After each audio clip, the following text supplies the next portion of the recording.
sepak bola itu belum jadi industri. Kenapa belum jadi industri? Karena ya ini merembat lagi. Karena ya kalau gue bilang sih banyak pihak yang nggak mau sepak bola jadi industri. Yang mana nih kalau boleh tahu? Piala Dunia Oh, U2? no. Gue jelaskan ya. Kita kasih solusi. Coach Dustin.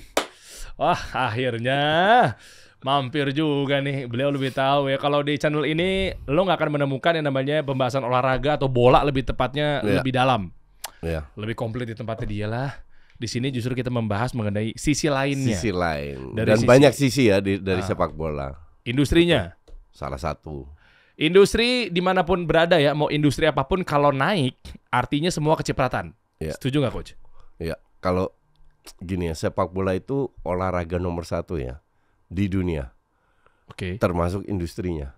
Jadi ya itu duit yang terlibat itu ya puluhan ratusan miliar dolar. Jadi benar-benar gila edan dan di semua negara hampir semua lah itu kena imbasnya, dalam arti ada efeknya lah. Maka dari itu pada saat ke COVID itu banyak yang tumbang karena sepak bolanya berhenti kan.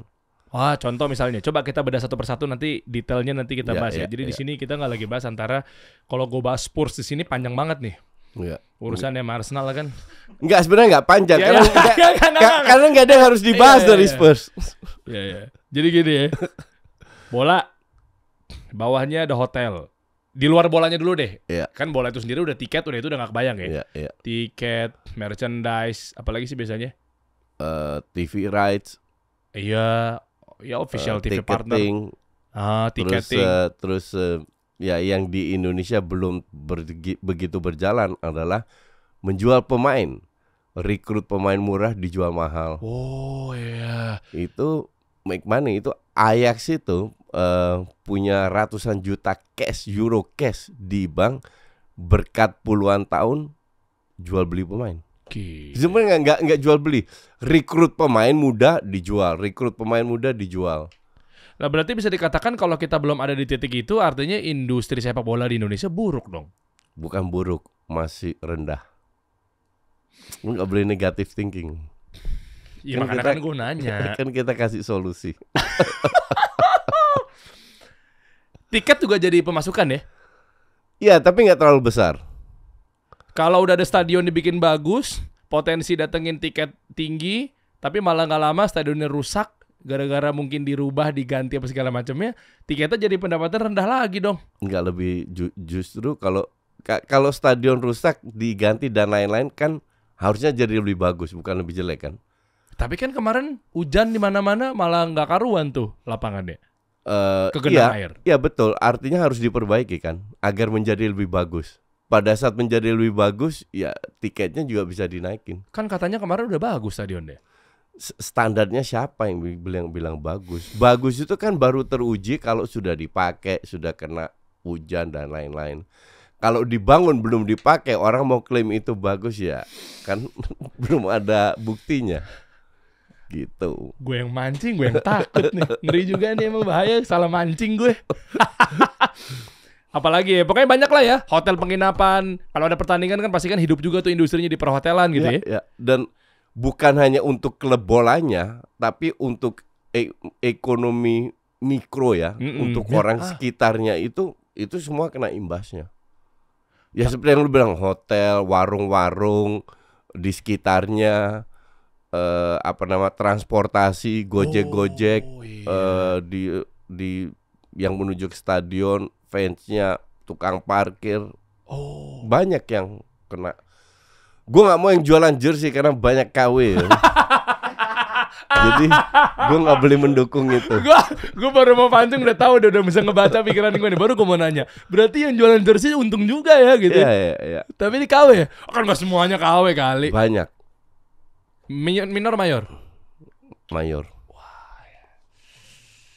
Iya lu juga sih, lu mau. Sebenarnya ini masalah edukasi ya. Gue kasih contoh, gue kan fans Arsenal. Coba kita bahas deh. Arsenal itu kan banyak jersey. Gue lihat di awal musim, lu beli siapa aja. Musim ini kan 250 juta keluarin. Gue beli 2 jersey. Oke?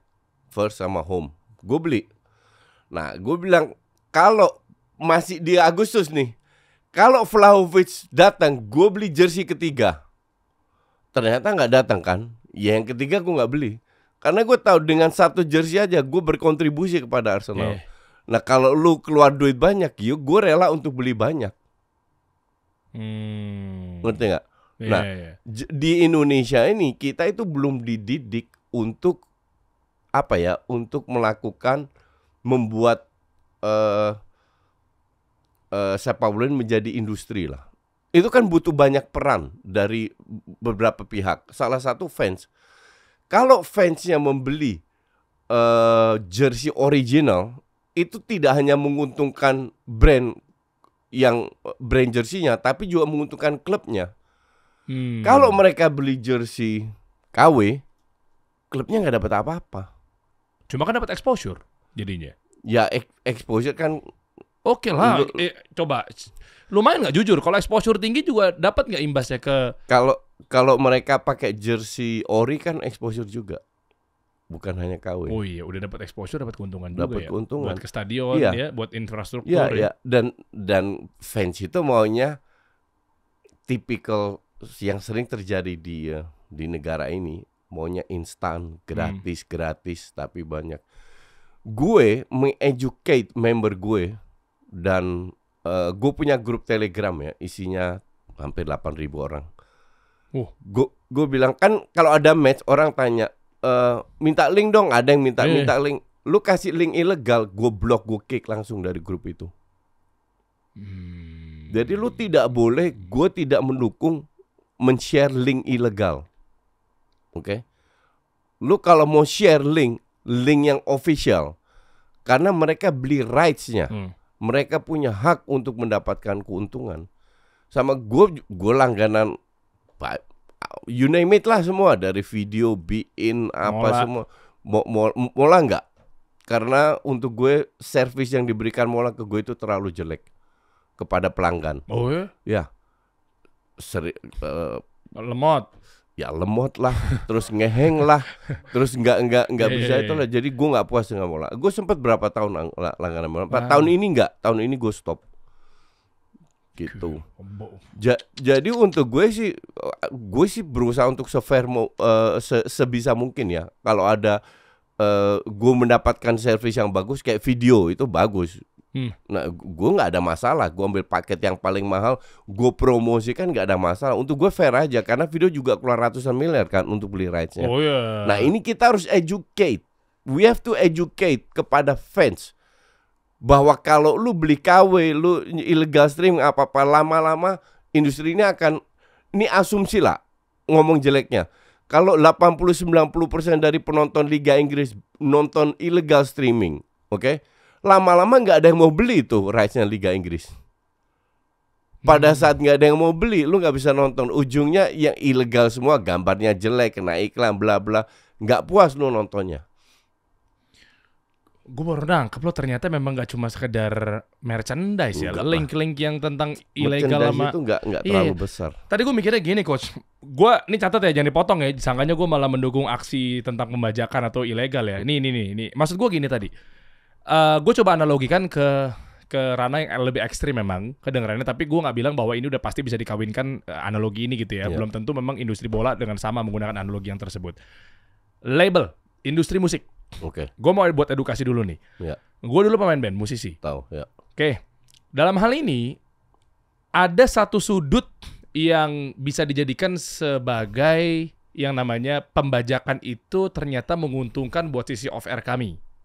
Contoh, label bikin satu rekaman apa segala macam, terus taunya bahwa oke, kita stop pembajakan. Gue bilangnya sih nggak semua, tapi oke lah, boleh lah oknum, tapi gue nggak tahu juga kalau dia merasa bahwa emang dia pengen membajak itu sendiri ya dengan demi untuk exposure ya, gue nggak tahu itu dikatakan oknum apa nggak, anggaplah oknum lah.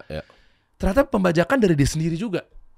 Harapannya apa? Agar lagu-lagu ini bisa diputar di terminal bis, bisa dimiliki di ini, dibajak di MP3 apa segala macam, sehingga kan boom tuh, viral tuh lagu. Terus si pemain bandnya jadinya akhirnya diundang ke berbagai macam event, off air apa segala macam. akhirnya exposure. Maksud gue tadi yang gue maksud exposure itu adalah ketika mereka mudah menggapai produk tersebut, mungkin dengan harga murah. Iya, oke, suatu sisi memang gue setuju banget yang dimaksud. Tapi gue juga bukannya bocah juga sih coach yang tahunya bahwa kayak iya ya nggak apa-apa tahu ini begini. Enggak, tapi yang mau gue bahas adalah awareness dan exposure ini kan jadi tinggi sehingga orang melihat bahwa Arsenal di mana-mana gede juga ya. Ya sudahlah kalau gitu gue mau beli yang aslinya. Bisa nggak sih ke situ? Oke. Contoh yang lu kasih itu contoh yang baik. Tahu kenapa? Karena dalam dunia industri, dunia musik industri, gue bukan orang musik, dan gue paham apa yang lu katakan itu karena di dunia itu belum terjadi real industry, SOP-nya nggak jelas, pembagian fee nggak jelas, semua nggak jelas, lahirlah banyak jalan tikus yang dihadapin untuk mendapatkan exposure. Pada saat di dunia, di Amerika, di Eropa, semua sudah jelas, oke? Sebagai musisi nggak perlu melakukan hal kayak gitu. Musisi melakukan hal kayak gitu biar dia mendapatkan apa yang dia inginkan dan dia tidak bisa lakukan dengan jalur yang formal. Makanya dia sendiri bikin itu udah makanya dia melakukan itu karena dia udah mentok. Nah, sama di sepak bola. Kenapa bajakan ini hanya dilakukan di negara berkembang, tidak di negara yang established? Karena di negara yang established, SOP-nya itu sudah jelas, masyarakat sudah punya etika. Lu tidak perlu diajarin atau ditegur polisi untuk membuang sampah, contoh. Iya kan? Lu kalau di sebuah negara Singapura. Ya pas banget. Gue baru balik, gue puluhan kali ke Singapura, ke Bali baru 5 kali. Oke. Karena kebersihan untuk gue penting, dan bahkan orang Indonesia yang ke Singapura itu patuh, mengikutin. Kenapa? Kalau lu buang sampah sembarangan lu bisa kena denda. Dendanya gede. Nah, lu di Indonesia, negara lu sendiri, kota lu sendiri, lu pasang sampah di mana-mana. Emang orang patuh? Nggak patuh. Karena SOP-nya belum rapi ya. Karena SOP-nya, karena mengedukasinya itu belum terjadi. Itu pun terjadi di Indonesia. Maka dari itu, sebelum gue diundang sini jauh-jauh hari, gue udah sering bilang sepak bola itu belum jadi industri. Kenapa belum jadi industri? Karena ya ini merembet lagi. Karena ya kalau gue bilang sih banyak pihak yang nggak mau sepak bola jadi industri. Yang mana nih kalau boleh tahu? Piala Dunia U2? No. Oh. Ini gue jelaskan ya. Oke. Lu tahu kan bahwa ada beberapa pentolan FIFA dan UEFA di penjara. Tahu kan? Tahu. Jauh sebelum itu terjadi, gue udah koar-koar. Ini mafia semua. Kenapa gue bilang ini mafia semua? Mereka itu dapat duit. Ini apa ya? Sebuah komunitas negara-negara di mana duit pemerintah tidak terlibat, sebagian besar tidak terlibat, tapi mereka atur sendiri.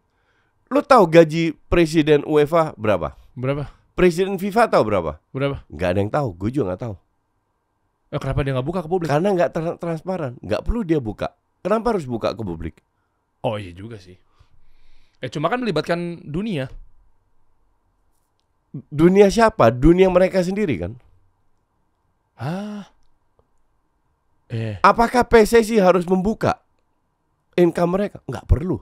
Mereka nggak dapat duit dari pemerintah. Mereka share sendiri antar mereka. Masa sih? Lah kan PSSI bawa apa? Bawa bangsa kita juga. Iya, tapi kan nggak dapat duit dari pemerintah. Wah, ini gue dari sudut pandang awam nih. Iya. Makanya gue mau nanya nih sama lo nih, Coach. Dan ini terjadi tidak hanya di PSSI, AFC, UEFA, bahkan di FIFA. Jadi mereka itu komunitas sendiri, bahkan mereka punya aturan kalau pemerintah ikut campur, kita pemerintah intervensi, kita ban. Karena pemerintah tidak. Gue bilang itu alasan karena lu pakai stadion punya pemerintah, jalanan pemerintah, polisi punya pemerintah. Kok pemerintah nggak boleh ikut campur? Kenapa? Ya karena yang menurut mereka punya jargon. Ini keluarga besar sepak bola. Go yourself lah. Karena tujuannya, dan FIFA sudah terbukti bahwa karena lu terlalu close internal, terjadi hengki-pengki antar mereka. Dan lu tahu yang nangkep siapa? FBI. Lu kok bisa FBI? Kok bukan Interpol dari Swiss? Kok eh. bisa FBI? Karena uangnya berada di American soil. Perputaran duit itu. Jadi FBI punya hak karena uangnya di bank Amerika. FBI punya hak untuk investigate. Barulah satu-satu ditangkap. Gile. Ini gue jadi inget kisah ini nyambung nggak? Nanti lo lanjut lagi nih coach. Nyambung nggak? Waktu tahun 2000-an gue jadi inget kisah Juventus yang degradasi ke Serie B. Itu salah satu contoh bahwa terjadi banyak hengki-pengki di antara permainan tuh. Itu inget banget tuh tahun 2000-an kan nggak teman-teman? Ya, zamannya Pesotto. Itu tuh Juve tuh sempat ke Serie B kena pelanggaran gara-gara hengki-pengki. Dia kan dan mafianya ini klub level ya. Klub level, kita bicara national level, kita bicara international level, kita bicara worldwide. Itu terjadi sampai detik ini, yakin gue. Tahu contoh paling terakhir paling dahsyat apa? Apa tuh? Arab Saudi ditunjuk sebagai tuan rumah. Kok bisa? Sama Infantino, aturan FIFA dikadalin. Aturan FIFA kalau di negara Asia satu sekali jadi tuan rumah, 2 kali nggak boleh, ketiga kali boleh. Oke? Terakhir Qatar, ya kan? Nanti akan di Amerika. Habis itu di tiga negara di Amerika Latin, terus satu di Afrika, satu Eropa, baru ke Saudi. Oke?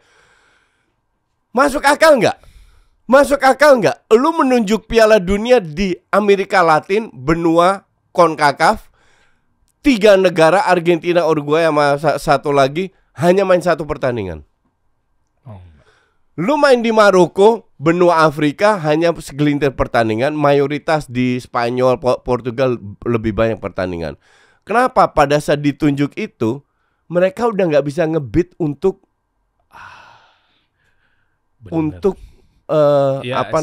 pertandingan itu, untuk event, untuk menjadi tuan rumah berikutnya. Hanya Asia yang kosong. Asia hanya Saudi. Australia ikut campur, mengundurkan diri. Ya iyalah, Australia juga nggak. Kita pasti kalah duitnya sama Saudi. Saudi iya dong. Gila duitnya. Buat apa gue buang-buang waktu gitu loh. Penunjukan Qatar ini kan kocak juga. Pertama kali dalam sejarah sepak bola bukan dimainkan di Desember. Bukan di Juni-Juli. Itu main juga ya? Kok gue nggak ya?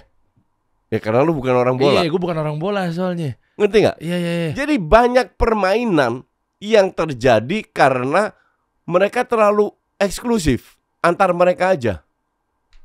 Itulah kenapa gue dukung ISL. Kenapa? Karena ISL bilang sepak bola itu bukan milik kalian. Kalian mengelola sepak bola. Tapi kalian tidak punya hak untuk memonopoli. Masuklah ke pengadilan di European Union. Pengadilan bilang, oh ya, ISL benar. Wong tinju punya 3 asosiasi kok. WBC, WBA, IBF. Kenapa sepak bola nggak boleh? Kan tergantung klub masing-masing mau gabung di mana. Iya kan? Sementara harus dikuasai sama FIFA, UEFA, dan lain-lain. Berkat ISL pelan-pelan mereka merubah. Price money-nya dinaikin, semua dinaikin. Nah kembali lagi ke Indonesia. Ya Indonesia tujuannya nggak jauh beda dalam arti ya untuk keluarga mereka sendiri. Tapi gue di bawah Erick Thohir jauh lebih optimis. Itulah kenapa gue ada beberapa kelompok yang nggak mau sepak bola jadi industri di Indonesia. Biar antar mereka aja, di keluarga sepak bola Indonesia aja. Tapi gue lihat ada titik terang di bawah Erick Thohir bahwa beliau memiliki visi yang jangka panjang untuk merubah ini semua. Itu nggak gampang. Oke. Ini gue pahaminnya gini teman-teman. Tadi beliau nyebut Erick Thohir. Sementara justru malah gue mau nanya sama lo nih coach. Gue dari awam nih di dunia bola nih. Gue bukan di situ dunianya.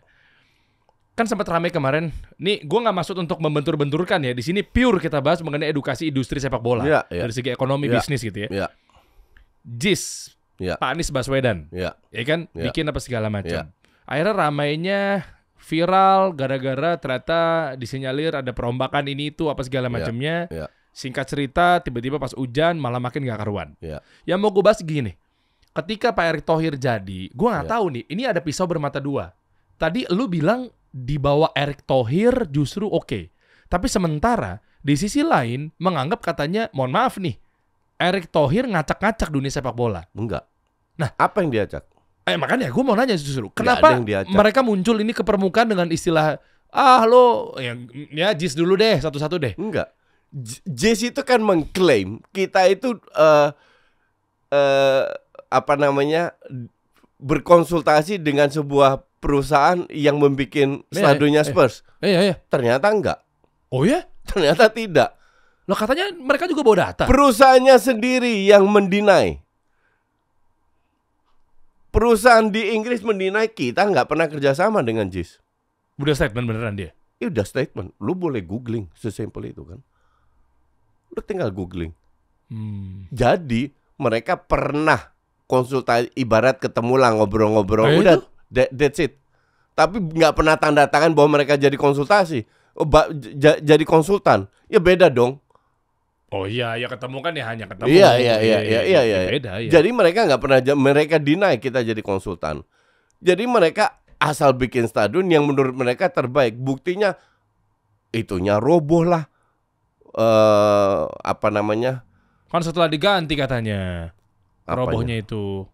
Apa yang diganti? Setelah dirubah-rubah katanya, jadinya malah makin buruk. Katanya, kan gue liat dari media aja. Gue rasa enggak. Gue rasa memang udah bangunannya buruk. Oh, karena yang dirubah bukan fasad atau fundamentalnya lah kasarnya Iya, gitu ya? iya.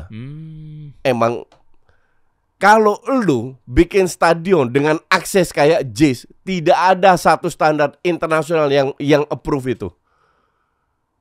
Akses itu penting, bro. Kalau terjadi apa, bencana, kebakaran di dalam, gimana orang bisa keluar? emang salahnya di mana? Enggak, gue awam beneran gue nanya. Aksesnya itu jelek banget, satu Emang akses. Iya. Dari segi apa nih? Lu lihat dari YouTube konsepnya slang yang ada di situ. Orang keluar gimana? Berapa jam harus keluar? Akses keluar masuknya. Jadi ternyata harus dibikin sebuah jembatan atau apa ke MRT atau yang sekarang masih belum ada. Kayak gitu-gitulah. Agar mudah. Iya. Jadi akses itu penting. Di JIS saja, makanya JIS itu nggak akan di-proof dengan standar internasional seperti mereka klaim. Karena aksesnya nggak benar. Tidak sesuai standar.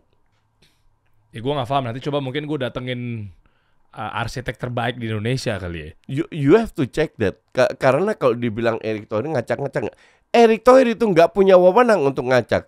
Erick Thohir punya standar. Standarnya apa? FIFA. Dan itu tidak dipenuhi oleh JIS. JIS boleh mengklaim apa? Contoh kayak bis. Bis yang harus Shuttle shuttle untuk pemain. Terlalu pendek. Hal-hal kecil. Banyak yang cacat di JIS kecil. Yang mereka lihat adalah dalam stadion. Kursinya mewah. Ininya rumputnya bla bla bla itu oke, iya. Tapi stadion is more than that. Oh iya. Iya kan? Jadi gue rasa Erick Thohir nggak ngacak-ngacak. Hanya Erick Thohir punya standar yang diterapkan yang tidak sesuai dengan standarnya JIS. Oke. Yang dimaksud dengan ada segelintir orang yang nggak pengen industri ini berkembang tuh dari sisi yang mana nih, Coach? Justru gue mau nanya sama lu. Dari orang-orang yang lama lah. Yang lama berada di dalam sepak bola lah. Oke. Makanya Indonesia sepak bola nggak berkembang.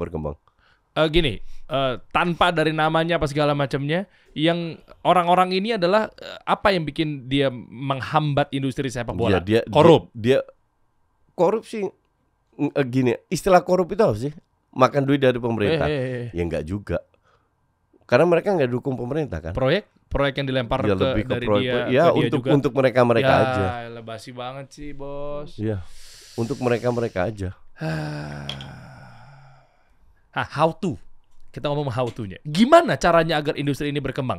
Diganti segelintir. Enggak, lu butuh leader yang punya visi, dan itu ada di sosok Erick Thohir. Semoga gue nggak salah. Gue melihat Erick Thohir salah. Gue di PSSI itu 2004 ya. Gue lihat ketua bergantian, sekjen bergantian, puluhan exco bergantian, kita nggak juara-juara. ya kan? Aduh, iya tahu. Bener nggak? Tahu. Jadi bukan masalah pelatih, pemain atau apa. Ada something yang salah dengan di sepak bola Indonesia ini. Nah ini yang sekarang pelan-pelan mau dirombak sama Erick Thohir. Dari kualitasnya mengangkat, terjadilah naturalisasi. Wah itu. Jepang masuk, VAR masuk, dan lain-lain.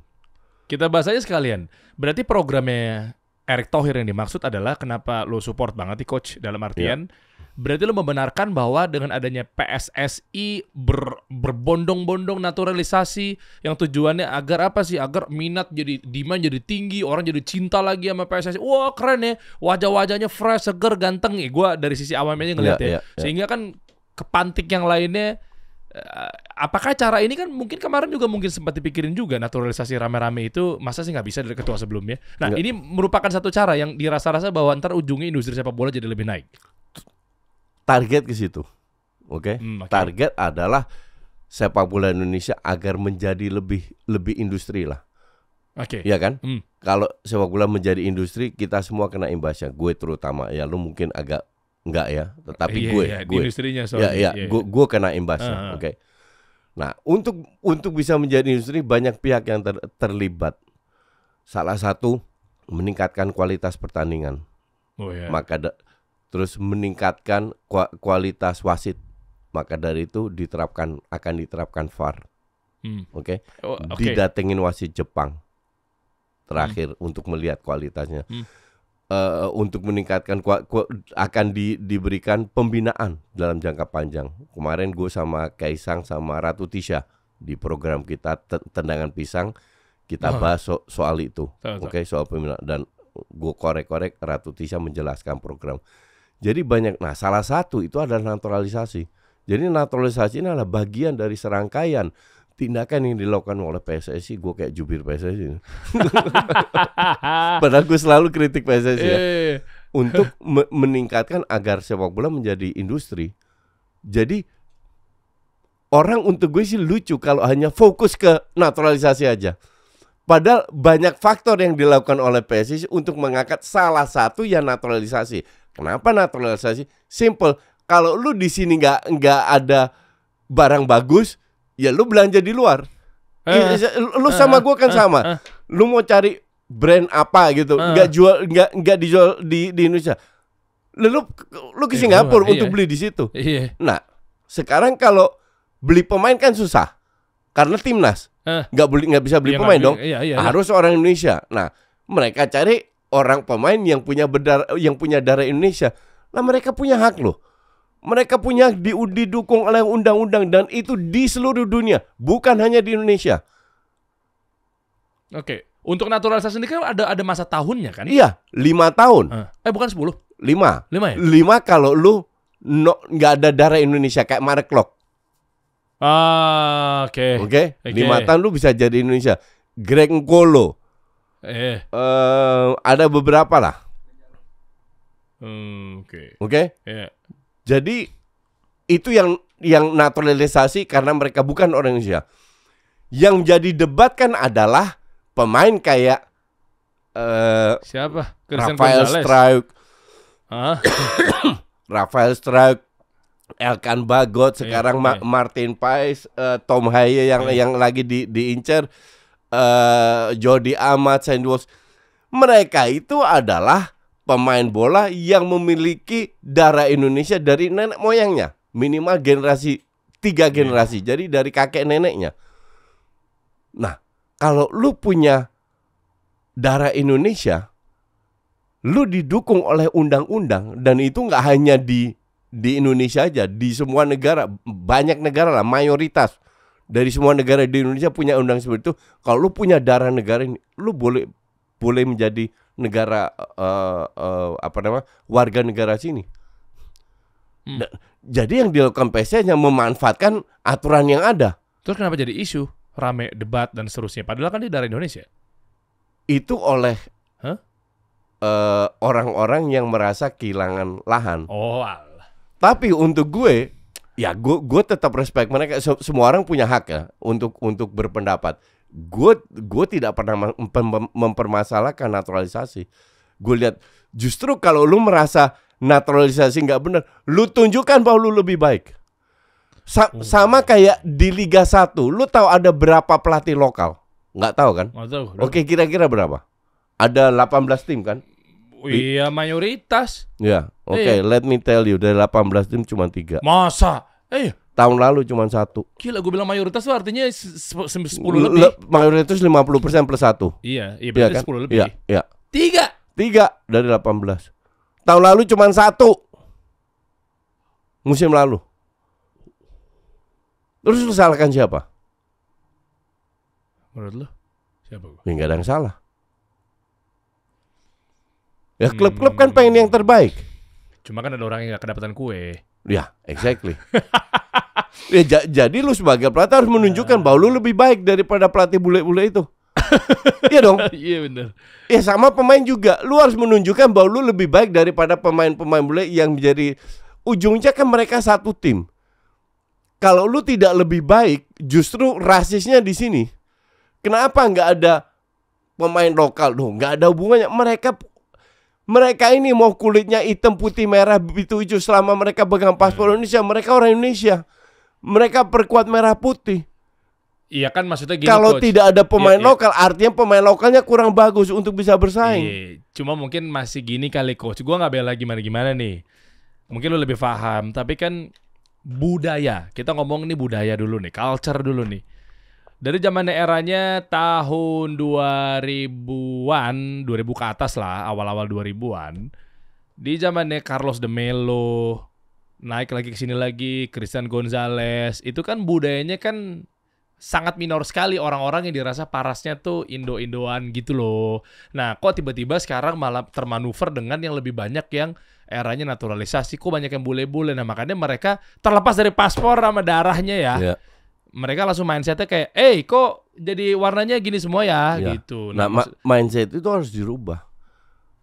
Seperti gue punya member di YouTube, member itu artinya orang harus bayar bulanan untuk nonton video gue, untuk mengedukasi. Itu tugas gue untuk tampil di dunia digital adalah mengedukasi. Ya, itu. Dan hanya orang yang mau diedukasi, yang pikiran tuh mau bayar tiap bulan. Member gue ribuan loh. Bukan 100, 200, ribuan. Oke? Yang gue edukasi. Nah, itu pun budaya itu harus kita edukasi. Karena tanpa budaya itu kita nggak kemana-mana dengan sepak bola. Ah, ini poinnya. Memang kita butuh. Pada seperti saat lu beliau. stuck di sini, Eh. lu nggak maju-maju lah. Contoh kasih solusi. Viewersnya begini-begini. Lu kan pikir, kok gue nggak naik-naik? Iya dong. Iya betul. Kan sesimpel itu. Gue juga sama Jason kok nggak naik-naik ini. Kalau nggak naik-naik kita harus mengacak. Bukan kita menyalahkan ini itu dan lain-lain. Iya dong. Nah sama kayak ini, kalau lokal semua nggak naik-naik gitu-gitu aja. Ya kita harus mengaca. Bagaimana caranya kita untuk lebih bagus. Kita datangkan naturalisasi. Apakah lebih bagus? Belum tentu. Tapi minimal kita melakukan perubahan. Baru kita bisa lihat setelah 5 tahun, 10 tahun ke depan, apakah naturalisasi ada step yang benar atau tidak. Kalau nyatanya nggak benar, salah langkah. That's the risk you have to take. Karena kalau nggak, lu nggak akan ambil risiko, lu nggak akan maju. Oke, dan Erick Thohir sudah menghitung nggak bahwa ternyata adanya... Ya, pasti. Ya, very simple lah. Lawan Libya, match pertama di mana kita kalah. Lihat babak pertama yang main naturalisasi itu cuma Rafael Struijk sama Marek Klok. Babak kedua yang lain lah jauh lebih bagus di luar skor. Kita Jauh ngomong lebih apa nih, bagus. ball position dan seterusnya. Dan ngelihat orang awam ngelihatnya aja lebih enak. Kalau ini lebih dikompakkan akan lebih bagus. Pasti mereka PSSI itu orang pintar semua, bro. Gue ini terlalu bodoh untuk bisa masuk PSSI. Orangnya pintar semua. Iya tahu. Jadi pasti mereka punya perhitungan. Iya juga ya. Cuma kan kenapa nggak dilakuin sama yang lalu? Balik lagi tuh karena yang lalu ada main juga. Iya kan, minimal kan tadi kan PSSI orang-orang pintar. Ya mungkin jangan-jangan perubahan ini udah dipikirin dari beberapa tahun yang lalu. Ya udah kita coba aja orang-orang bule kita kan yang dari segi power, segi tingginya, segi langkahnya kan kuat-kuat, tapi kok nggak dicoba gitu loh. because they can control. Ada gimana mau maju ya? Coba kira-kira dengan perubahan ini, si naturalisasi apa segala macam, lu kan sebagai pengamat nih coach. Gue nggak tahu sih, awam banget nih, simple. Berapa lama waktu kita untuk kelihatan pada dunia bahwa kita sudah? Oke. Satu, olahraga, semua jenis olahraga di seluruh dunia itu nggak ada yang instan. Iya, oke. Proses. Nah, itu semua proses. Proses itu long term, jangka panjang. Yeah. It's bottom up policy, bukan top down. Oke. Gue tadi udah jelaskan banyak faktor yang harus dibenahi. Salah satu naturalisasi, yang kedua adalah pembinaan. Ketiga, kompetisi antar youth. Keempat, kualitas kompetisi ditingkatkan. Kelima, banyak turnamen yang dilakukan oleh young generation, yang U23, U19, U17, biar mereka dapat jam terbang banyak. Kalau ini semua serentak dilakukan, ya 10-15 tahun lagi. Nggak lama dong ya harusnya. Nggak lama. Tapi semua harus dilakukan sekarang. Gue mikirnya 20-30 tahun. Oh, maaf ya. Bisa kalau lu mainnya kalau lu kerjanya setengah-setengah, iya. Kalau lu sekarang full, Eric Toil full, didukung oleh para esko, didukung full oleh para klub, bisa 15 tahun ya, let's say 2-3 Piala Dunia ke depan, harusnya kita bisa ikut. Itu waktu yang cepat loh untuk ngomongin 10 itu tahun deh. Maksudnya gue pikir tadi 20-30 tahunan gitu loh. Enggak, itu cepat. 10-15 tahun bisa. Iya? Ya 15 tahun lah. Tapi harus diinvest sekarang. Iya, tim scouting juga ditambah dong. Bukan. Ya untuk ngambil yang muda-muda gimana? Katanya panggung-panggung yang buat muda-muda. Itu namanya pembinaan, bukan scouting. Oh, masuknya di situ. Pembinaan itu dari Sabang sampai Merauke, dari September sampai bulan Mei, tiap minggu bermain. Pada saat kompetisi dilakukan oleh youth dari Sabang sampai Merauke, pemain yang bagus itu akan excel sendiri, nongol sendiri. Pemain yang bagus nongol akan diambil oleh klub.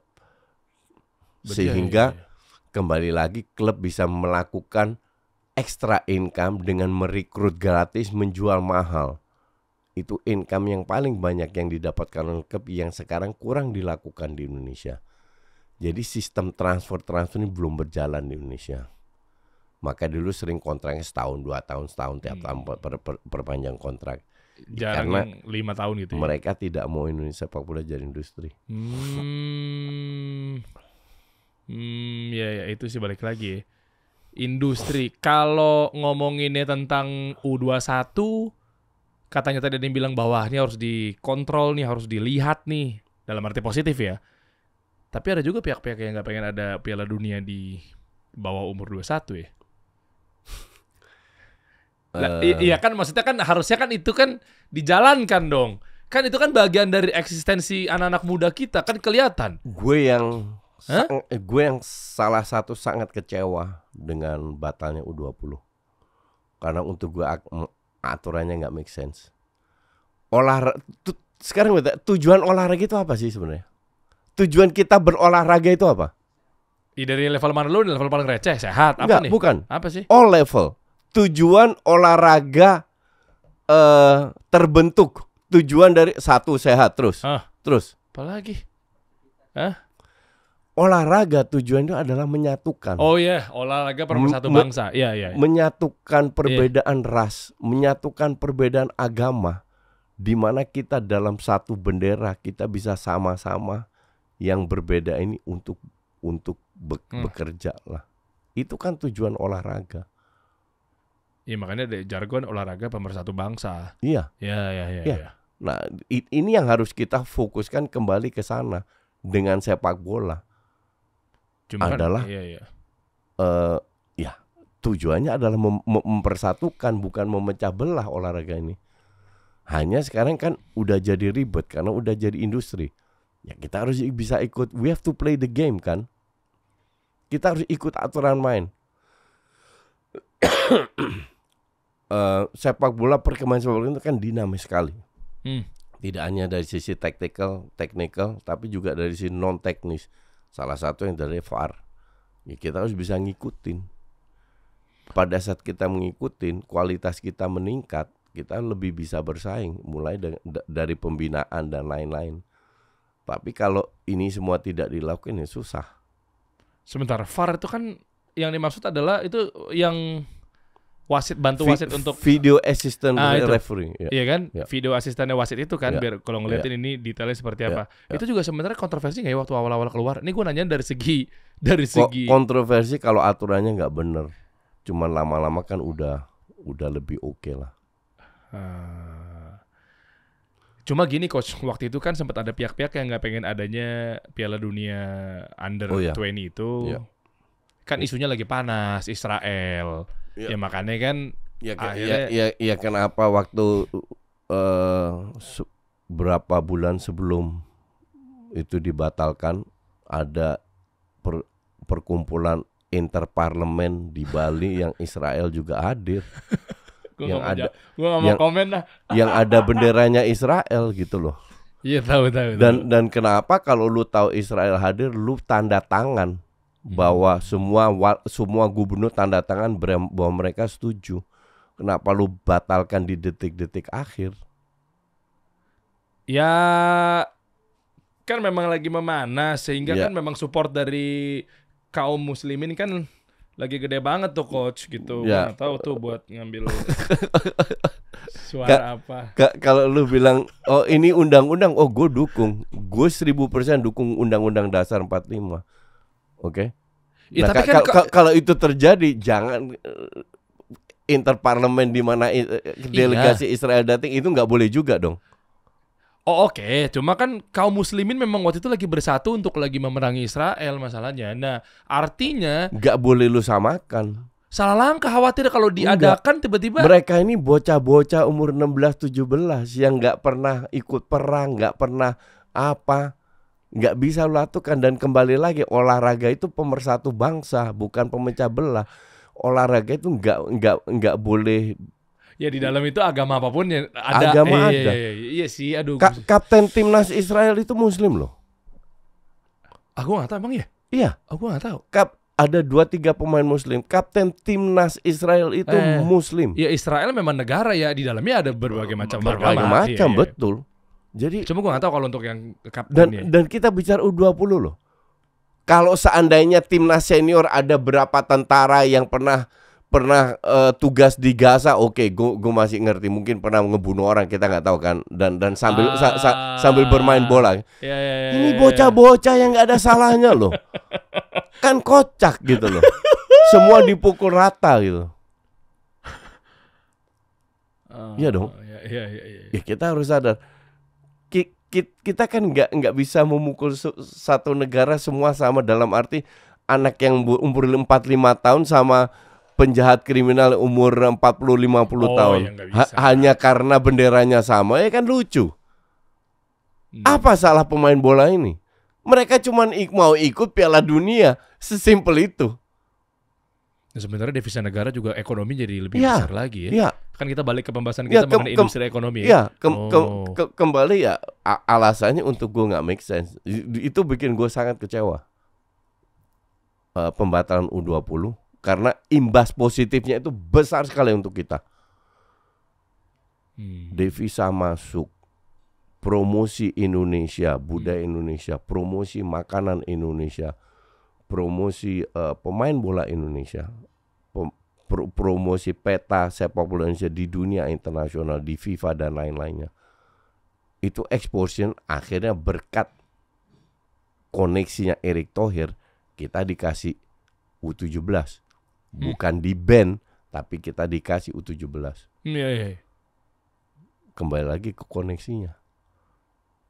Nah, tapi gue sangat kecewa U20 dibatalin. Itulah kenapa gue nggak pilih paslon yang itu.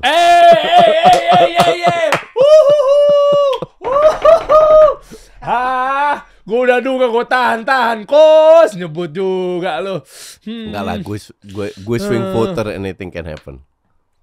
Bukannya waktu kemarin ini off the record, terserah lu mau ngintip obrolan kita apa enggak ya. Ini kamera sih tetap jalan aja, cuma gue pengen internal aja. Kan lu juga waktu itu kemarin waktu di R66 waktu di tempatnya Om Helmi kan juga lu sempat ngomong ya. Perasaan sih ini bagus tuh, tapi akhirnya gara-gara begini akhirnya gue nggak pilih gitu. Gue ini kan swing voter ya, dalam arti anything can happen lah. Kita lihat sampai 14 Februari semua bisa terjadi. memang sekarang gue punya kandidat, wajar lah orang sedikit ya. memfavoritkan. Tapi apakah gue bisa ke kandidat lainnya? Bisa aja. Sampai menjelang sana ada sesuatu yang signifikan terjadi. Karena feeling gue mayoritas rakyat Indonesia begitu, nggak terlalu idealis dengan satu partai. Tapi lihat ya, what can you offer me? Siapapun. Apa nih offer dari segi apa dulu nih? Duit. Dari prospek dunia, prospek negara ini ke depannya seperti apa? Oh, bukan lu sebagai buzzernya. Gue mau siapapun presiden untuk gue nggak ngaruh. Karena hidup gue dari sepak bola Eropa. Gue ngaruh kalau sepak bola Eropa berhenti. Iya, dari Liga Inggris, dari Premier. Iya. Iya juga ya. Jadi siapa presidennya sebenarnya I don't care. Yang gue care adalah kalau sepak bola Inggris diberhentikan, nah itu baru gue pusing. Ngerti nggak? Iya tahu. Iya. Cuman ini kan ya gue kan sebagai rakyat Indonesia gue pilih menurut gue terbaik. Tapi semua orang kan punya hak untuk memilih. Nggak bisa gue intervensi dan lain-lain. Tapi untuk gue sih ya gue tunggu sampai 14 Februari. Kalau ada yang hal yang ekstrim terjadi, you never know, politik kan dirty kan. Keluarkan ini itu dan lain, wah ini nggak bisa nih. Ya udah gue nggak pilih, gue bisa berubah. Ini dampak yang dimaksud adalah pilih atau nggak pilihnya dalam segi ini kali ya, yang memang nantinya akan berdampak khusus untuk industri sepak bola. Itu kan maksud lo kan, Coach? Untuk yang lo pribadi dulu nih. Untuk negara sih sebenarnya. Tapi dari sepak bola kan? Enggak, gue nggak begitu pengaruh dengan sepak bola Indonesia. Sepak bola Indonesia itu only passion. Duit gue itu dari sepak bola Eropa. Nggak begitu dari sepak bola Indonesia. Kecil lah porsinya dari sepak bola Indonesia. Dari IPL duit gue besar banyak. Ya Premier League yang masa kagak banyak. Ya. Jadi di sepak bola Indonesia ada porsi gue tapi nggak terlalu banyak. Berarti masih ada harapan untuk industri sepak bola kita nanti ada hubungannya dengan siapapun pemimpinnya juga. Kita ngomong khusus industri dulu nih, sepak bolanya dulu nih. Kelihatan gak sih wajah-wajahnya? Lebih ke pemimpin PSSI sih. Lah gini kan, siapapun yang jadi presidennya pasti dia akan bawa rombongan. Dalam tanda kutip ya, gue gak bilang langsung pasti begitu ya. Biasanya bawa gerbong dan seterusnya. Nah gerbong itu kan juga salah satunya adalah diisi sama ketua PSSI kan. Bisa juga dia ngatur kan? Boleh dong. Presiden ngatur ketua PSSI siapa? Mengatur ya bisa. Iya kan? Bisa banget. Berarti harus piawai di sini dong. Ya tapi ini siapa? Itu masih terlalu dini untuk bisa memprediksi siapa ya. Masih terlalu jauh lah. Ya kan minimal dia tahu nih. Tapi sebenarnya I don't care mau siapa ketua PSSI pun. Gua akan mengkritik. Gue bilang di depan Erick Thohir, Bapak bikin kesalahan akan saya kritik. Dan Bapak melakukan hal yang benar akan saya dukung. So far lebih banyak benernya daripada salahnya. Makanya gue dukung Erick Thohir. Nggak dapat apa-apa. Lu lihat gue dapat proyek dari PSSI kan enggak. Dan gue nggak mau juga. Iya kalau baik ya pasti didukung lah, benar lah. Iya exactly. Ya tapi kan di Indonesia ini banyak yang baik pun nggak didukung demi kepentingan. Nah ini yang gue lawan. Kalau lu bilang Erick Thohir jelek, Sintayong jelek, oke, kasih alasan jeleknya di mana? Kan gitu. Ya kalau menurut gue lu salah ya gue bantah. Kalau dia benar datanya, misal, gue kritik juga. Loh, kan dia benar. Kalau benar gue dukung. Oh iya. Kan gitu, sesimpel itu. Jadi gue nggak mau tergantung oleh 1-2 sosok, 1-2 calon presiden lah, calon ketua PSSI lah, calon apa enggak. Gue lihat program lu siapa, I don't care lu siapa. Kalau lu salah. Ini objektif nih, cakep nih. Lu harus objektif. Hanya di Indonesia, terutama netizen bola, kalau gue mengkritik mereka, klub mereka, gue dibilang nggak objektif. Iya, kalau gue kritik klub lain, gue dibilang objektif. Gue baca-bacain sih. Ngerti nggak? Iya. Jadi masalahnya berarti nggak jauh-jauh tuh. Balik lagi ke situ-situ lagi. Balik ke mindset orangnya, edukasi lagi. Gue kritik lu sekarang, bukan berarti gue nggak objektif. Kalau lu pun punya pendapat yang berbeda kan? Oh iya. Iya dong. Iya. Iya masa gue nggak boleh dikritik? Silakan kritik aja. Iya. Nah untuk fans bola, kalau gue kritik klubnya, gue dibilang nggak objektif. Kalau gue kritik klub lain, nah itulah yang terjadi dengan netizen. Gue harus tanggepin mereka, I don't think so. Iya kan? Gitu. Udah sama aja ya, sama kayak Erick Thohir, banyak yang kritik ya. Kalau kita lihat, kita kelola lagi lebih dalam, kita kuliti lagi, orang itu aja yang punya kepentingan. Ya, yang nggak jauh-jauh ya. Nggak jauh-jauh, itu aja.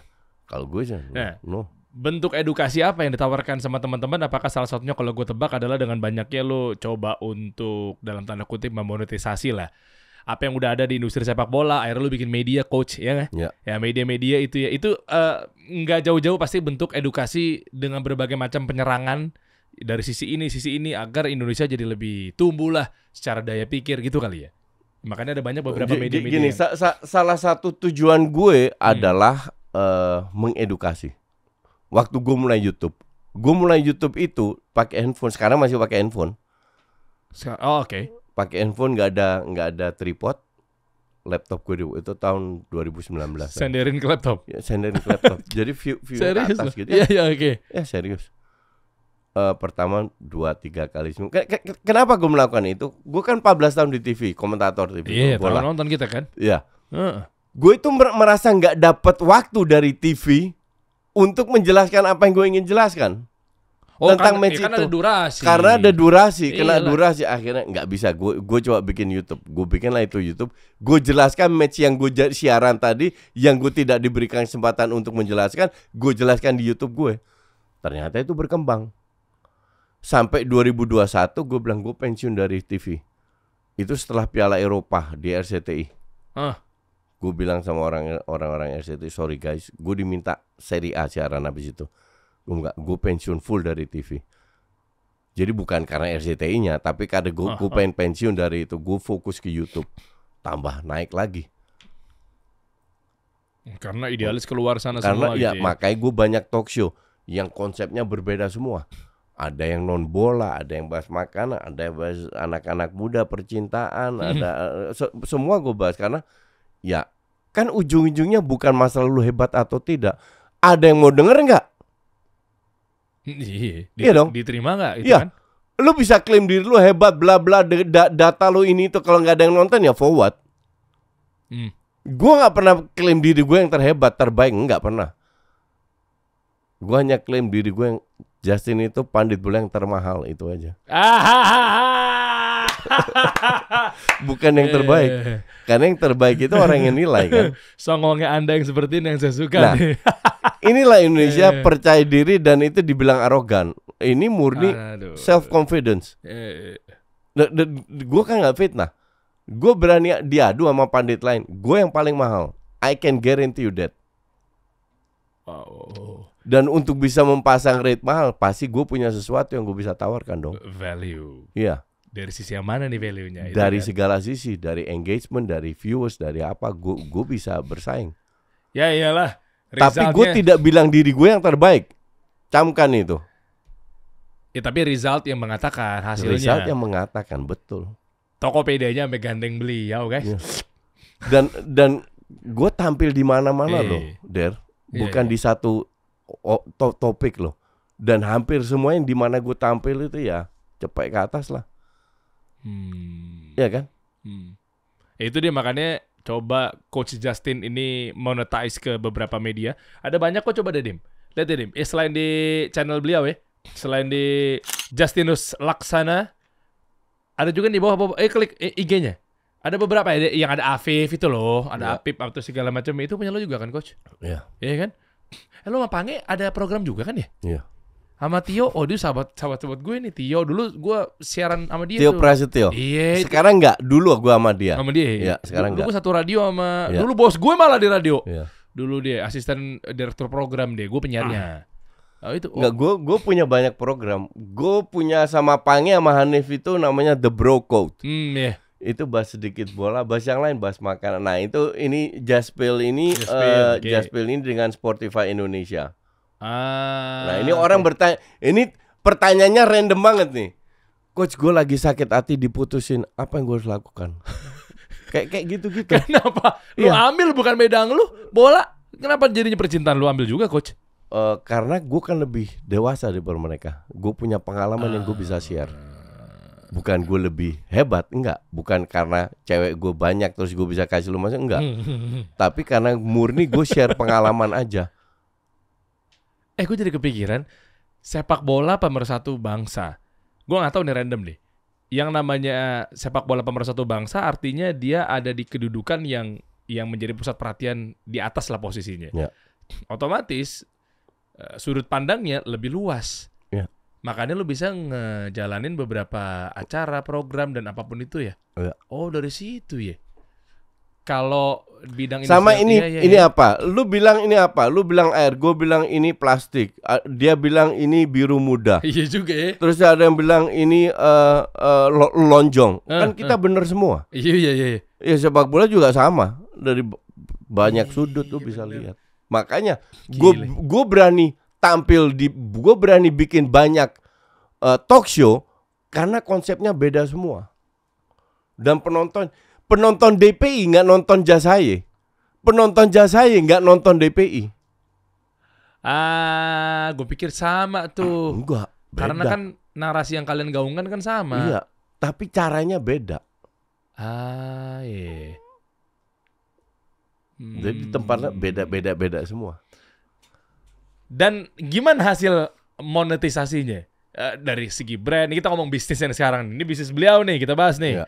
Brand kah, built-in-nya, tap-in-nya dari mereka-mereka semua? Semua berawal dari AdSense, dari viewers. Oke. Belum ada brand. Lu build dulu. Mulai dari viewers, lu harus tingkatkan viewers. Oke. Pada saat lu tingkatkan viewers, baru pelan-pelan brand masuk. Ya kan? Brand masuk biasanya itu integration. Oke, 2-3 menit lu tau lah. Iya. Terus lama-lama brand ini masuk. Nah, brand masuk merambah ke IG, ke Twitter. Berapa rate IG, berapa rate Twitter. TikTok yang gue belum begitu berhasil.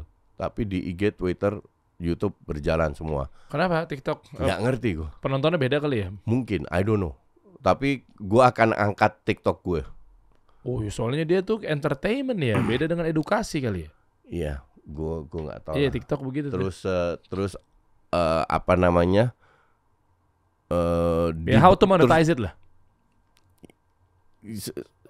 Gue ini nggak punya manajer, nggak punya asisten, nggak punya supir, dan gue semua sendiri. Itu mobil mewah yang di depan tuh Anda nyetir sendiri tuh? Gue nyetir sendiri dan bikin invoice sendiri, meeting dengan brand sendiri, semua gue lakukan sendiri. Lah kenapa kan bisa bayar manajer? Oh gampang. Kalau karena gue nggak yakin manajer gue lebih hebat nih guenya daripada gue. Ngerti nggak? Ya cuma kan ngebul juga kepala kalau semuanya ditambung sendiri. Enggak, ini masalah efisiensi aja. Waktu, tenaga. Ya, lu tinggal atur. Kayak gue siaran di sini. Oke, hari apa? Selasa 2 sampai 4. Oke. Gue available di jam gini, habis itu ntar jam 4 gue ada janjian lain. Nanti jam janjian lain. Gue sering kali sehari itu 5-6 kali siaran. Oh. Itu udah di fix kan jamnya. Kesini itu berapa jam, kesini berapa jam, ini terus pulang tidur, nonton pertandingan. Gue ini kurang tidur. Tadi itu gue nonton MU loh. Habis itu bikin video, taping dan lain-lain. Baru gue bangun jam 12, baru makanya gue agak telat dikit. 20 menit gue telat karena apa namanya, jadwal gue tuh, my schedule is very tight. Tapi it's manageable.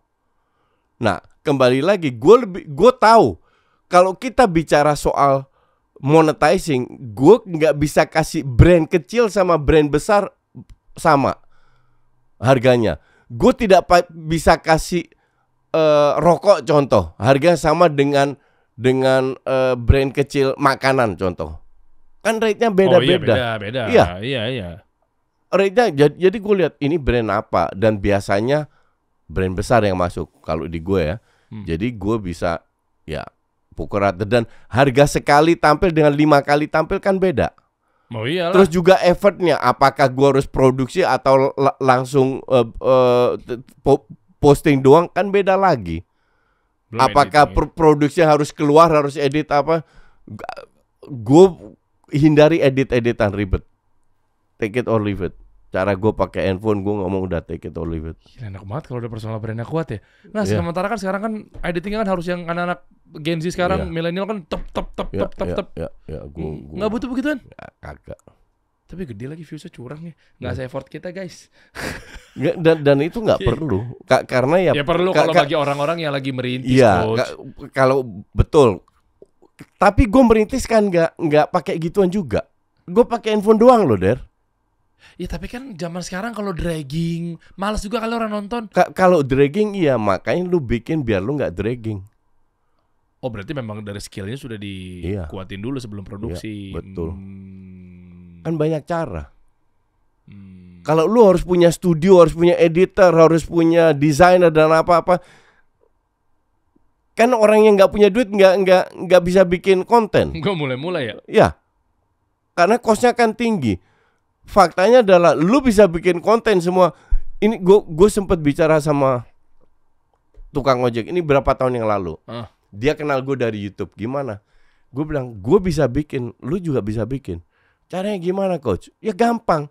Lu tinggal pasang kamera di depan motor lu sambil lu berjalan sambil ngomong. Semua bisa terjadi. Lu lihat gue baru ambil ini apa. Gue kasih masukan ke dia bahwa semua orang bisa bikin konten. Termasuk lu juga, nggak harus kayak gue. Ngerti nggak? Jadi nggak harus punya editing apa-apa. Start dulu lah, mulai. Ini yang penting, mindset. You have to start first. Baru sambil berjalan lu perbaiki. Kayak gue, setelah 3 bulan gue beli tripod. Gue beli mic 50.000 online. Nggak ada brandnya. Sampai orang tanya, coach, mic lu apa suaranya keren? Coba gue lihat brandnya. Gue lihat brandnya, kagak ada brandnya men. Cuman gocap dari Tokped. Tahu tuh. Klip lah ya. Mic Cina. Iya Tahu. itu. Terus sampai sekarang gue punya, karena kan gue punya berapa media, gue punya 2 editor, 2 designer, 1 YouTube manager. Tapi ini kan berkembang semua. But you have to start first. Ya, sambil berjalan lu belajar. Ya, kalau nggak pakai ilmu kan start first berantakan, yang ada ilmunya harus kuat dulu kali. Enggak. Hah? Enggak.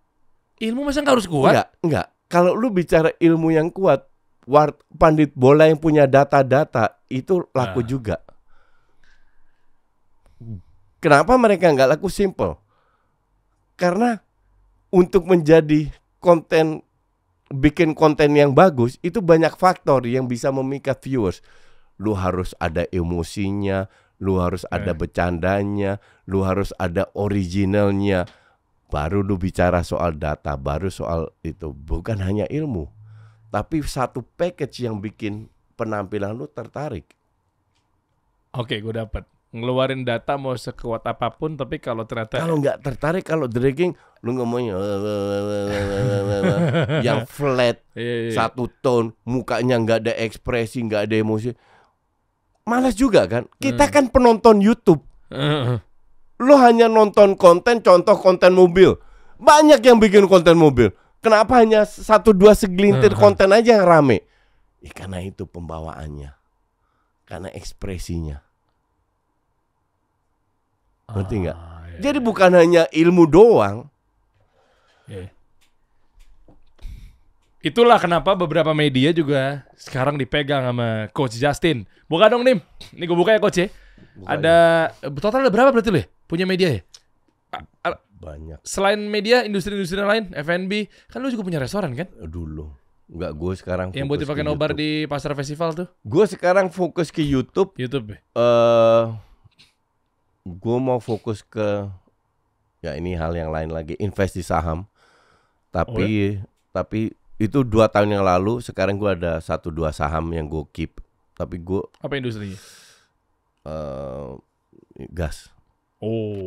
Tapi sekarang gue lagi nggak fokus ke saham karena aktivitas gue di YouTube lagi full. Lagi padat banget. Ya, lagi padat banget. Nanti pelan-pelan gue mau itu. Tanggal berapa ya waktu itu kita yang saya ada di Helmiah ya? Enggak, bukan yang Om Helmi kesini, yang saya kesana kan saya duluan tuh kesana tuh baru nggak lama. Minggu lalu Kamis. Bukan yang pertama banget. Pertama. Itu kapan? Itu berapa bulan yang lalu? Tuh. Tahun lalu. Ya tahun lalu pasti. Tahun lalu tapi Setengah tahun yang lalu kali atau iya, lebih. Iya, 6 bulan lalu ya. Agustus ya. Itu gue ngundang Coach Dustin tuh di situ tuh. Baru kelar taping, nggak lama. Lu mau taping kan? Gantian kan? Iya. Coach mampir coach. Ya yaudah yuk. Ntar coba waktunya. Baru kemarin meeting lagi sama Om Helmi. Gue mau bikin workshop kan kemarin. Malam-malam kita meeting itu. Baru yaudah. Lu nggak pernah hubungin gue careless. Ya orang gue ngajakin. Yang waktu. Iya, gue udah oke, iya kan. Ayo aja. Terus tiba-tiba kenapa? Terus lu nggak pernah kontak gue lagi. Gue lupa kali ya. Baru kemarin ketemu Iya, lagi baru. Ya udah deh, udah tentuin jadwal deh, gue tembak aja langsung. Iya. Ya. Nah inilah akhirnya banyak media-media yang banyak dijalanin sama beberapa. Terus terakhir di ujung obrolan, Coach. Berarti kedepannya lo mau ngapain tentang industri? Ya nanti akan nyambung untuk ke industri bola. Gini. Edukasi dulu yang penting. Enggak. Lu harus tahu prioritas kan. Iya, coba. Prioritas gue nomor 1 itu adalah happiness. Oke. Happiness dan sehat. Iya. Kalau gitu gue udah capai 2 itu tools gue. Itu modal gue untuk meraih segalanya. Gue harus happy, gue harus sehat. Udah dapat belum? Udah, sekarang iya. Terus? Tolak ukur, bentar, satu persatu kita bahas. Tolak ukur happiness, kan nggak melulu uang kan? Enggak. Happiness adalah I can do what I wanna do. Itu aku juga ingin sekali. Gue pengen makan steak 2 juta, gue makan steak 2 juta. Uang itu. Gue mau ke Eropa, gue ke Eropa. Ya uang lagi. Betul. Tapi banyak hal juga yang tidak dengan uang. Bahwa lu sehat, lu bisa ketemu temen-temen lu sambil ngopi di pinggir jalan kasarnya. Nggak perlu uang banyak. Ya kan lu tiap hari harus makan juga. Ya kan, lu bisa main bola sama temen-temen lu. Lu bisa, ya pokoknya melakukan yang lu inginkan. Nggak harus dengan uang. Kalau lu beli baju brand, nah itu butuh uang. Tapi kan nggak semua harus dengan uang. Lu bisa ngobrol deep conversation dengan teman-teman lu kan nggak butuh uang. Iya itu. Nah itu penting. Kalau lu udah happy melakukan apa yang lu bisa lakukan. Atau gue hari ini ibarat gue pengen santai, handphone gue matiin, gue mau nonton Netflix, gue nonton. Kayak udah bisa belum sih guys? Kayaknya kita berat ya. Kayak gitu lah. Matiin handphone padahal. Jadi happy sama sehat. Nah, baru di situ gue ngelihat, gue itu lebih apa ya? Nggak punya, gue 10 tahun mau begini, nggak ada itu. Karena minggu depan kita bisa lewat, mau 10 tahun gimana? Iya dong. Sekarang gue nikmati aja. Gue lakukan apa yang ada di benak gue. Long term dan short term. Nah sekarang kita manfaatkan ini kan dunia digital. Gue pengen tahu sejauh mana. Karena plafon gue sekarang itu masih jauh lah. Gue tidak kenal istilah gagal dan sukses. Gimana? Kan emang bahwa lu tidak mendapatkan apa yang lu inginkan, orang sering ngecap itu gagal. Untuk gue kata-kata gagal itu negatif. Dan gue tidak mau kenal hal yang negatif. Gue belum berhasil, gue harus fight lagi. Ibarat lu turun, lu kan gak berhenti. Kalau lu berhenti, lu cabut, baru lu gagal. Turun bekerja terus, naik lagi. Ya kan? Jadi, tapi coach, orang kan teman-teman gue banyak bilang, lu kan udah sukses. Apa sukses? Sukses itu apa? Enggak. Gue masih bisa raih apa yang lebih jauh lagi dan apa yang gue raih sekarang. Jadi gue akan bekerja terus selama gue happy. Oke. Muaranya di mana ketika sukses itu benar-benar dikatakan sukses? Ujungnya, pangkalnya di mana? Nggak ada sukses. Nggak ada pangkalnya, nggak ada ujung-ujungnya. Lu harus fight terus sampai lu bosen, sampai lu nek. Selama lu nggak nek, lu jalan aja terus. Kalau kita ngukur bahwa di sini titik sukses, bahayanya di situ ya. Titik ukur sukses itu apa? Kalau orang hanya mengukur kesuksesan hidup hanya dengan duit, untuk gue itu picik. Sukses itu kan juga membina rumah tangga. Gue kebetulan nggak punya anak. Kalau lu punya anak, lihat anak-anak lu sukses, ya kan? Lu happy, lu bisa yang lu lakukan, lu bantu keluarga lu bantu orang yang tidak mampu. Hal-hal kayak gitu itu kan bagian dari sukses. Jadi nggak hanya murni soal duit, Kalau lu duit banyak, lu nikah 7 kali ya kan kacau juga kayak begitu. Ngerti nggak? Nah, kita ini kan manusia penuh dengan kesalahan. Whatever agama lu, iya kan? Nah, jadi lu berusaha untuk melakukan hal yang terbaik lah. Jadi bukan hanya soal duit. Wih, gila. Emang bener ternyata ya. Sudut pandang bola tuh bisa kemana-mana, bisa sampai ke sini Iya. obrolannya gue nggak nyangka loh. Yeah. Ini kembali ke mindset. Apa yang lu lakukan di bola itu banyak yang lu bisa lakukan di dunia nyata. Makanya jangan di stop gitu ya. Iya, betul. Jadi untuk gue sih, kalau gue nggak bisa, I mean ini intermezzo ya. Almarhum Haji Masyid itu sahabat gue. Oh iya. Oke. Oh, Dia tapi bilang- meninggal karena bola juga kan salah satu Iya, untuk iya. ya meninggal karena Allah gitu. Iya, Tapi maksudnya kalau di Muslim ya. Iya. Tapi jalurnya yang dipakai adalah lewat bola. betul. Iya. Dia kan masuk politik. Dia ngajak gue masuk politik. Dia ngajak gue main golf segala. Gue nggak suka golf. Kenapa? Bolanya terlalu kecil. Terus dia bilang, ya lu bisa networking di situ. Banyak orang kaya, pintar, bla bla. Iya. I don't do that. Gue bilang, gue hanya melakukan hal yang gue suka, yaitu sepak bola. Dan dengan waktu itu kan di futsal kan, gue 5 tahun pelatih timnas kan. Dengan futsal pun gue meeting dengan 2 menteri olahraga. Gue meeting dengan Pak Prabowo di kantornya Bidakara. Gue punya program dengan Kaisang, anak presiden. Gue kenal banyak seleb. Gue orang biasa. Jadi dengan sepak bola pun gue bisa meraih many things. Jadi nggak harus main golf, nggak harus masih partai politik.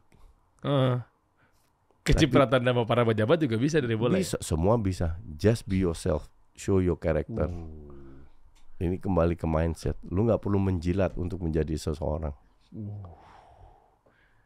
Ini di ujung ini gue tambahin, nanti lu tutup nih coach. Bisa kenal sama segalanya apa segala macamnya itu. Padahal kuncinya padahal apa? Yang waktu kemarin kita ngobrol di tempatnya Om Helmi ya, yang 2 aspek.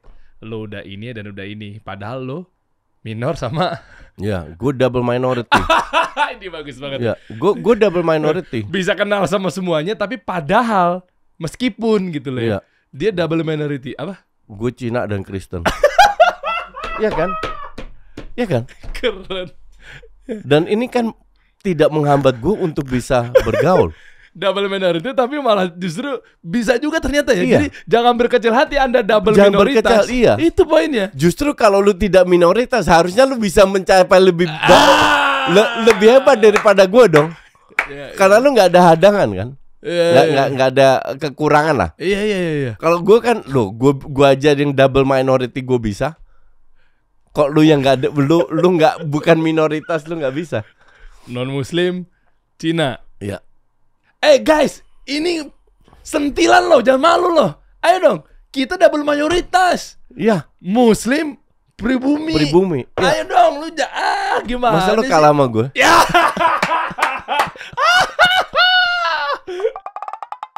Kita kasih solusi.